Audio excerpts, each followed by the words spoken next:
Okay, this puzzle controls the actual mechanisms that will provide that power source. As you can see, there was once lava in that area, but we've just drained it out. If we had not done that, we would never be able to get into this inner room here. It would have been so completely sealed and locked. Now, there's no way, physically speaking, that this room would be cool enough for us to enter it after having had lava in it. But,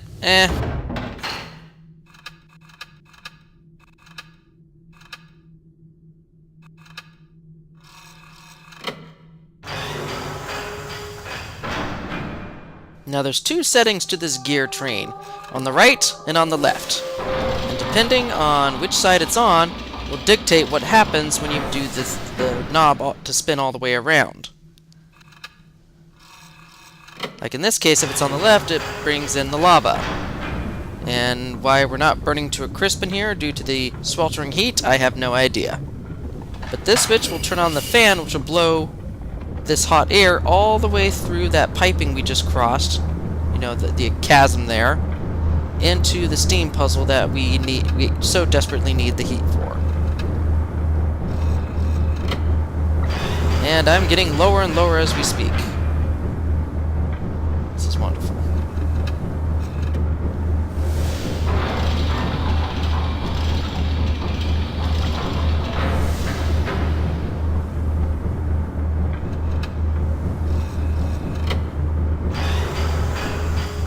Okay, and I forgot to show you all, but there's actually a mural behind this gear, and it's basically Saavedro with his wife watching the world around him erupt in flames. So he's kind of showing the aftermath of what Sirrus and Achenar has done to their world. Where the first one was telling Atrus about their lies, this one was telling about what actually they did. Pretty intense stuff. So we're going to go out the normal way and not go across that crazy chasm and see what we can do to solve that puzzle.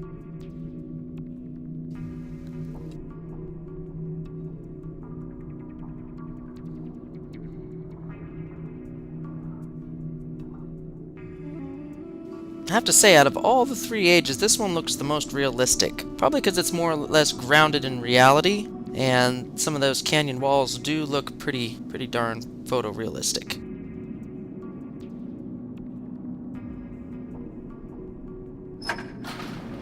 And we're just gonna take a brief moment to look, see what's down here on this particular catwalk. And that is a highly unnecessary flourish of the elevator switch. No idea why it does that. For eye candy, I guess. Because reasons! This opens up the main docking bay door. But unfortunately, since there's nothing on the other side, nothing ultimately happens. You just see the deflated airship. So you're going to have to inflate it and get it to go through that docking bay.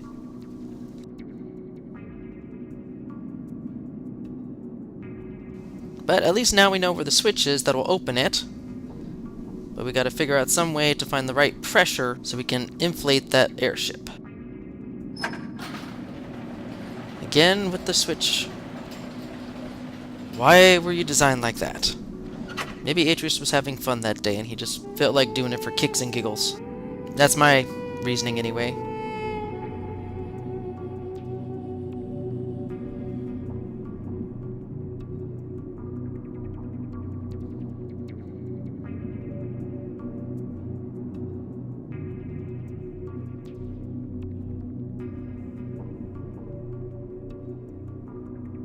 And wait a minute. You should be full of steam. Why are you not full of... Oh no, you're kidding me. Oh gosh. I forgot to turn it on. Oh my gosh, just because I have the fan doesn't mean any of the heat's coming through this piping here. Okay, the fan was on, but I forgot to bring the lava back into the room. The fan's blowing nothing but room temperature air. We need the actual heat from the lava for this to power the steam here. Oh my goodness, I can't believe I forgot that. Okay, so after you've solved the puzzle and turned the fan on, you have to go back to the main switch up in the control booth and bring the lava back in, which is what I did not do and why I'm wasting time right now trying to do it. So, let's roll this around. Come on. Oh, jeez. Of course that would happen. Ah! Okay, I have to go in there, apparently. Okay, let's bring that back down so I can actually get onto it. Go inside the stupid room.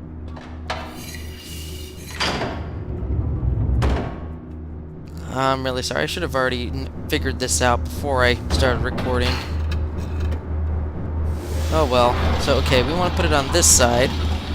And then get the heck out of here before I bring the lava back in. That's the solution. Putting it on the right side drains it. Putting it on the left side brings it in.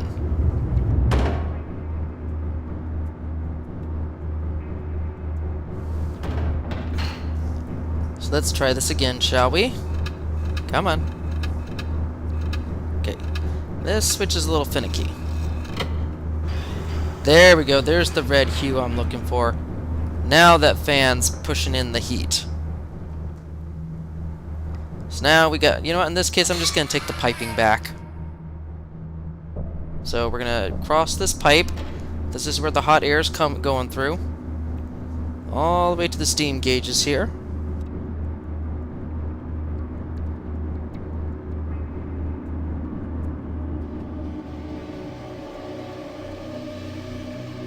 By all intents and purposes, Voltaic is a pretty simple age if you kind of realize the concepts behind most of the puzzles here. You have to play a tricky game of how many steam vents you want to close and thus build up pressure, and how many you want to leave open, thus releasing pressure. Now, to get up, there's 3 levels of this puzzle, and to get up to the higher levels, you're going to have to actually close vents to increase the pressure. But in the end, you're going to have to release some vents so that the pressure matches a specific amount. And that's the right amount so you can inflate. And it's that red line right there where my cursor was. That's the perfect pressure amount you need to inflate that airship. Anything more and anything less will not work. So first and foremost, let's get all the way to the top level and work our way down. So shut everything down, all the vents, build up enough pressure to get to the 3rd and top level. And up here, you just want to shut down 1. Each of these 4, each of these 4 units up here, these vents, when you shut them down or open them up, increase or decrease the pressure by 1. Now these middle vents, when you open them or shut them, increase or decrease the pressure by 4. And in this case, you want to open up 2 of the middle ones. And finally, at the bottom level, each of them will increase or decrease the pressure by 10. Now, Saavedro has sabotaged the far right one and has closed it permanently. So you will always have 10 pressure units no matter what. So in this case, you're going to release all 3 of these. Every single one on the bottom.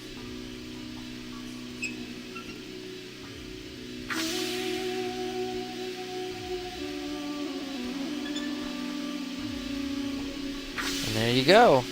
That puts you right on the red mark. Pretty simple if you can do the math. Then you go to the side here, rotate the wheel, and if everything works okay, the airship should inflate, and then hit the docking bay door. And by now we should all know what to do from there.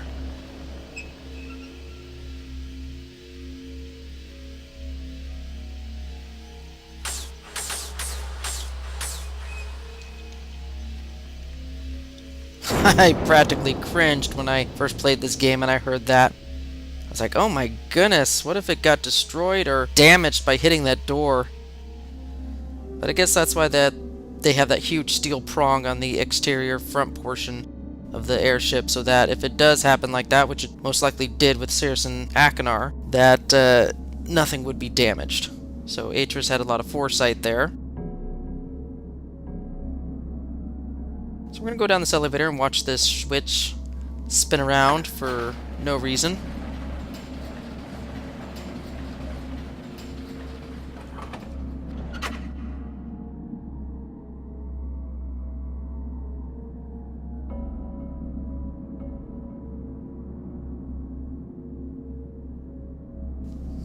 Again, as I was saying, coming straight off of Riven and Myst and everything, this type of stuff was pretty darn cool. I thought this was an amazing moment. I mean, not as amazing as the final video sequence of Amateria, but this was still pretty awesome. Seeing this cool little airship that you could ride through the canyon. Speaking of which, there's probably some 3D simulator rides that pretty much do the same thing. Similar scenario.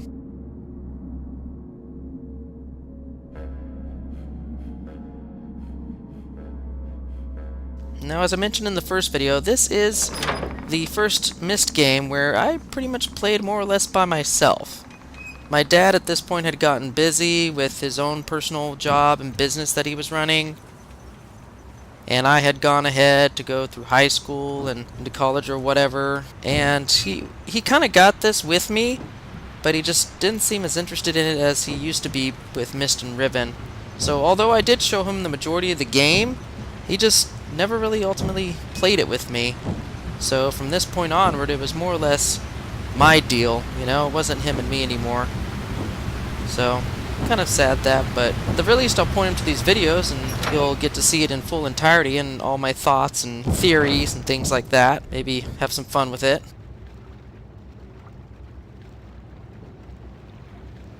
Anyway, one last switch to pull here, and this one connects to a different type of energy power, that of magnetism. I mean, well, that's the only way I can think of why this particular event could even occur. And this was pretty awesome. At first you're like thinking, oh my goodness, this is totally unrealistic. It's a frickin' floating island. This is not real. My suspense of disbelief is ruined. But if you think about it, if the whole bottom part of that island is a huge massive magnetron, or magnet, and then on the bottom part, in the actual island itself, beneath it is an opposing polarity, it would make sense that if you activated the two of them, that they would push each other away. And depending on the huge force and size and magnitude of the magnet, I could foresee this actually happening in real life. So, kind of a cool thing, all said and done.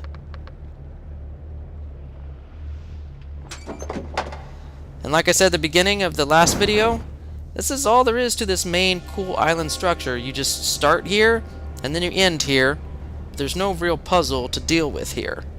So it's kind of like a cool design wasted, in my opinion. And again, a needlessly fancy door. Now this is cool. I'm not really sure how this was done, you know, if I were trying to reason it in real-world physics. But let's see here, which button do I need? I think it's this one. But it's these little rocks that are caught in between the two magnets at specific altitudes and arranged in such a way that they look like a pattern. And again, this is one of the patterns we need for the final age in Orion, so we can figure out some of the symbols and understand that particular type of language, that pictorial language. And we got what we came here for in Voltaic, so let's find the book and go back to Jananen. That's 2 ages down. We have one more to go, and then we'll finally meet Saavedro face to face. Whether that's a good thing or not, who knows? One way or another, we're going to have to confront him.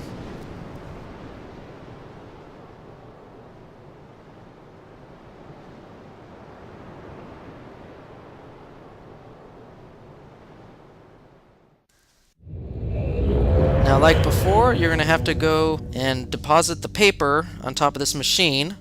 If you were to push the button before, it would just play the old message that you got from Idana all over again, just in case you forgot what he said. But this one will replace that message with a brand new one. You're not quite there yet, but at least the book is open and available. This what you expected, Atrus? When you followed me here, hoping to reclaim relation? Is this classroom what you expected to find? I read your journal, in Tamana. After I found your linking book abandoned outside this observatory, I read all about the Dunning. How you started their world again. Can you really do that, Atrus? After everything that's happened to Narayan, could you start their world over again? I don't think so. I think there's too much blood on our hands, too many ghosts. Surely you can't change that with a pen stroke. One more symbol, Atrus. Narayan is waiting. Again, that's playing to the misconception that he believes Atrus is kind of like a god and can change things.